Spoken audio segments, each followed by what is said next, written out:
and tech side. Welcome for the third piece of this three-lecture series on the high-speed rail management.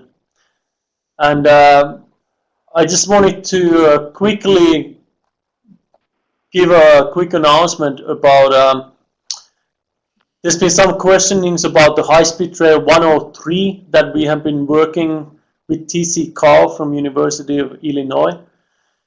And that mini course, it's also 3 lectures, but those are pre-recorded lectures. And it should be open for enrollment today.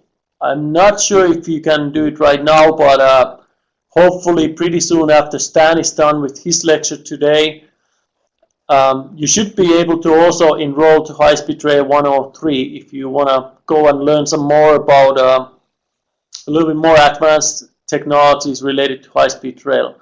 I believe there's 3 lectures from TC Carl. One is on planning aspects for high-speed rail, one is on the high-speed rail trains, and third one is more for the track construction specifically.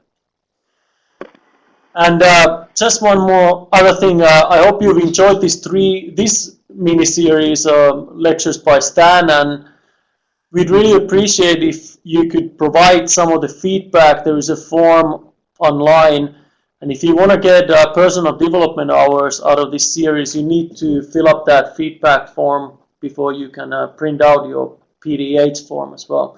But even if you don't need any PDH hours, we would really appreciate if you could give us some feedback on how the lectures have gone and how the system is working, as this is our best avenue to try to improve the system. So I don't want to take any more of your time, Stan. With that, I'll turn this over to you. Thank you, Pasi, and welcome to our attendees this morning. I'm pleased to work with you on the third of a 3-lecture series for HSR 102. As you all know, this is a program that is sponsored by the Federal Railroad Administration with the Mineta Transportation Institute of San Jose State University, which I am associated with, and of course led by the Michigan Tech team in Houghton, Michigan. We are going to talk today about environmental issues and a little bit about fare policy and forecasting revenue. I would remind you that you have a chat box where you can post questions. Certainly I'll get to them at the end of the lecture. And if you have further things you want to talk about, there's a forum that you can post comments or questions, and I'm pretty much caught up to date on the forum and have looked at every posting. So I will begin now, and again, just to repeat what Pasi just said, I would hope that if you have feedback, positive, negative, whatever, you don't hesitate to give it to us so we can hone this program and improve it as we roll it out again. I will thank you for attending this afternoon or morning, depending on where you are. We're going to talk about high-speed rail and sustainable development, and it is basically a report on a study that was done by the Union of Railroads by the European Community, the UIC, and it was reported on by Aurélie Gahano from France, and I'm going to just leap into it. The goals of the study was to assess whether high-speed rail contributes or not to sustainable development.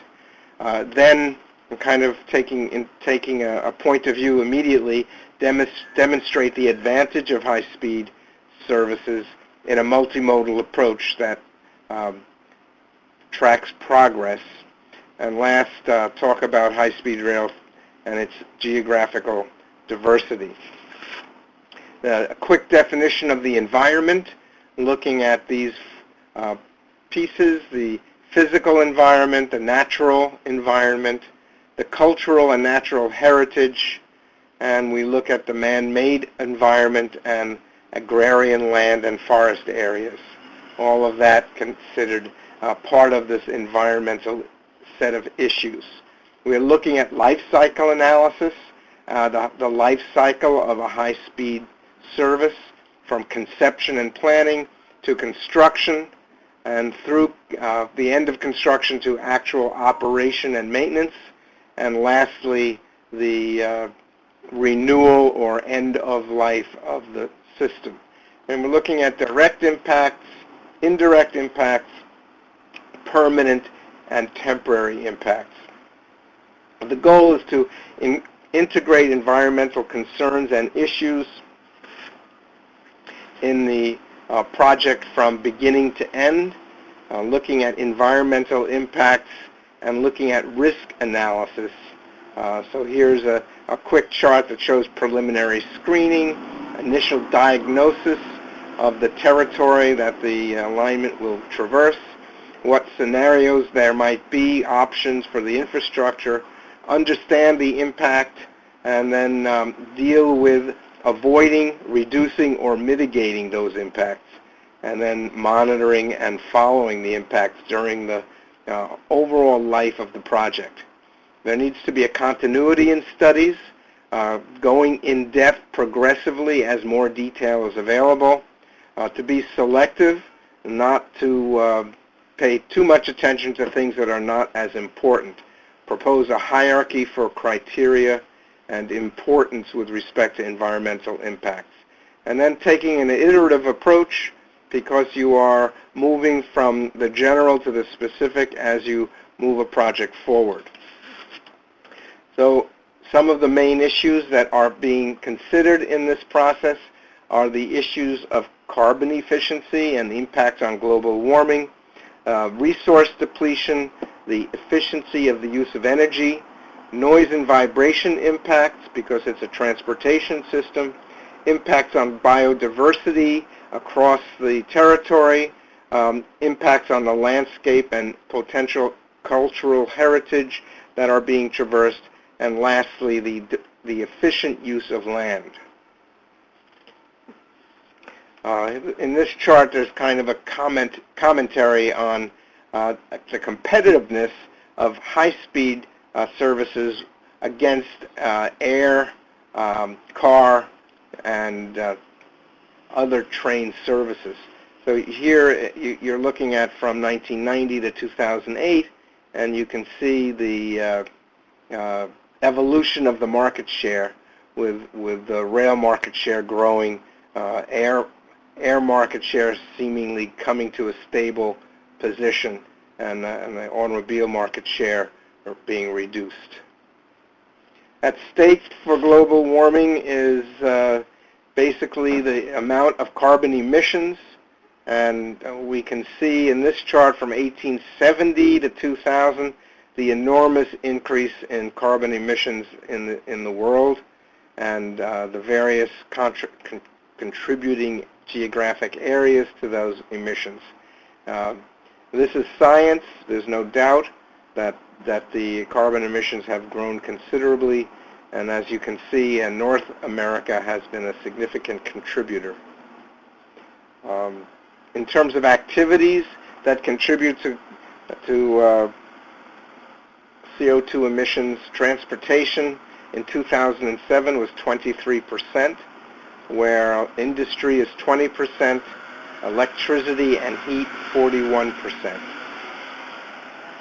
And looking closely at transportation in the year 2005, road transportation, the largest contributor to emissions, with 73%.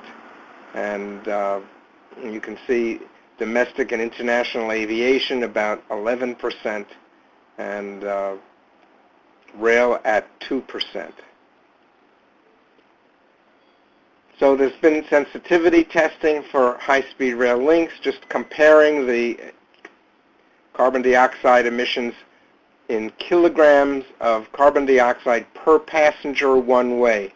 And here are some pretty significant statistics showing that high-speed rail has significantly lower carbon dioxide emissions to car and aviation. If we go to energy consumption, we find similar statistics with consumption in the aircraft mode and the automobile mode comparing to the high-speed rail mode, with high-speed rail far more efficient and with respect to kilograms of energy per passenger. Each of these comparisons very much in favor of high-speed rail.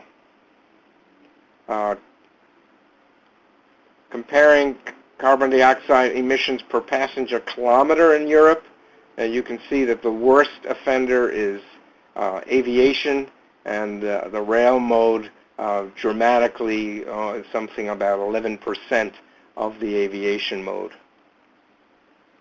So when we start looking at a high-speed rail project, even though we know that the project itself, compared to other modes, is very dramatically beneficial with respect to greenhouse gas emissions, we still need to plan the project with respect to those emissions and minimize them at every stage. So during the conception phase, making sure that the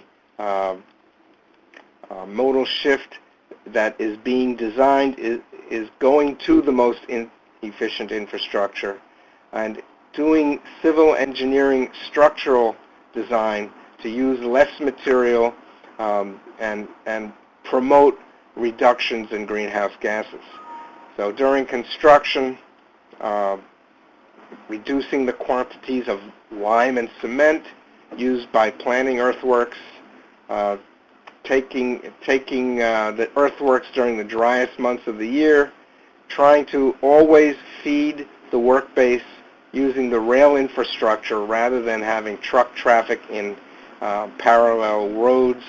And when you do have to use road transportation, make sure that you have a two-way use of road transportation. And then lastly, reducing worker emissions in relation to their particular tasks. So moving to operations, reducing emissions from traction is the most obvious measure. It can be achieved by finding driving methodologies that reduce energy consumption, building rolling stock from lighter materials so that the rolling stock itself does not require the higher power, using regenerative braking, which would create an energy coming back into the system from brake applications, better aerodynamics of the trains so that they are moving through the air without as much friction, and again, the eco-driving techniques, teaching the engineers and drivers how to reduce energy consumption on the actual alignment by studying the alignment and making sure that there's a kind of instruction to the drivers as to when to apply energy and when to hold back and actually coast. So at the end of life, renewal, looking at recycled materials, and of course you consider recycling materials at the beginning, at the design stage. And this is an example. The new AGV is a French high-speed rail train designed for a commercial speed of 360 kilometers per hour, and actually designed from the beginning to be 98% recyclable. So traveling by rail is on average 3 to 10 times less carbon dioxide intensive compared to air and road transport. With 6% of passenger markets and 10% of freight, rail still contributes less than 2% in the European Union of carbon dioxide emissions. The rail sector, even though these statistics are positive, has committed itself to cut its specific emissions by 30% between 1990 and 2020, and they are well towards meeting that goal with driving methodology changes, with design changes to rolling stock, etc. So in a nutshell, to maximize the positive impacts of high-speed rail, we need to maximize the modal shift from other modes, make it so attractive that ridership is increased, and reinforce the overall use of public transport. And at the same time, minimizing the negative impacts of high-speed rail on the environment with respect to the impact of the alignment on the natural habitat, on landscapes, on noise and emissions. Trying to anticipate constraints is much better than curing the impacts.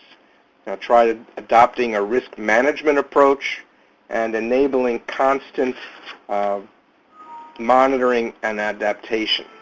It's a partnership approach with respect to the rail operator, the construction, the communities, and working together to mitigate and avoid